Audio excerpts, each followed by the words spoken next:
The galaxy was at a breaking point. The Imperial Senate had been dissolved, leaving the Emperor's grip unchallenged. But deep within enemy territory, an unlikely group of rebels sat at a cantina table, laughing over a game of sabacc. What appeared to be a harmless pastime was anything but. These pilots weren't playing for credits, they were waiting for a signal, and what unfolded next would shape the fate of the Rebel Alliance. The rebels were desperate. Just before the Battle of Yavin, the newly formed Rogue Squadron had been tasked with an undercover mission to the Imperial-controlled world of Kaminoor. Their objective was critical: secure a shipment of R2 and R5 astromech droids that would make many unusable X-Wings operational. Failure wasn't an option, and secrecy was paramount. Disguised as ordinary travelers, Biggs Darklighter, Ceci Iris, Jack Porkins, and Wedge Antilles blended into the bustling cantina, engaging in a friendly game of sabacc. But in the heart of Imperial territory, danger lurked everywhere. As they played, a grim announcement crackled over the holonet. Following the sudden dissolution of the Imperial Senate by Emperor Palpatine, Princess Leia Organa of Alderaan had suddenly vanished, and all attempts to reach reporters on Alderaan were met with technical difficulties. While this news was worrisome for the rebel pilots, they could not break cover and focus their attention on the game at hand. Amid the chatter and the whir of fluxing sabacc cards, one card revealed the message they had been waiting for: Hangar Bay 31.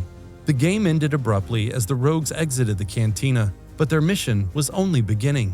Outside, a group of local thugs awaited them, demanding protection money. The confrontation escalated quickly. Wedge and his team were outnumbered, but not outmatched.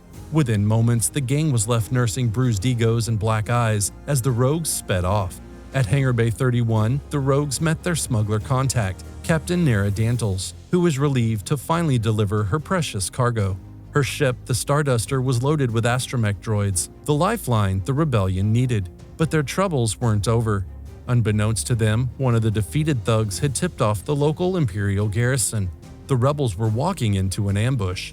As the Starduster and its X-Wing escorts entered the crowded space lanes around Kaminoor, TIE fighters swarmed them.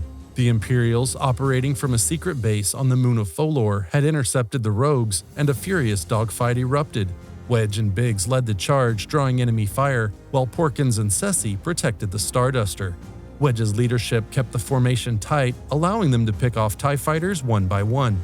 But the Imperials were relentless. Ceci Iris's X-Wing took a direct hit, disabling her hyperdrive and shield generator.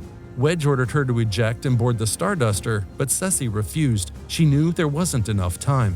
Determined to give her team a fighting chance, Ceci made the ultimate sacrifice. With her damaged X-Wing, she turned toward the incoming wave of TIEs, using her final moments to clear a path for the Starduster and her fellow rogues. Wedge could only watch as her starfighter collided with the enemy, erupting in a fiery blaze. The remaining rebels jumped to hyperspace, escaping the clutches of the Empire, but at a heavy cost. Arriving at Yavin 4, the survivors were greeted with grim news. The Death Star, a weapon of unimaginable power, was on its way. The astromechs they had delivered would be crucial in the battle to come. There was no time to mourn Ceci. The fight for survival had already begun. As the rogues regrouped, Commander Garvin Dryce approached Wedge with an introduction. Standing before him was a young pilot, new to the squadron but destined to become its greatest member. Wedge extended his hand in greeting to Luke Skywalker, the boy who would destroy the Death Star and spark a new hope for the galaxy.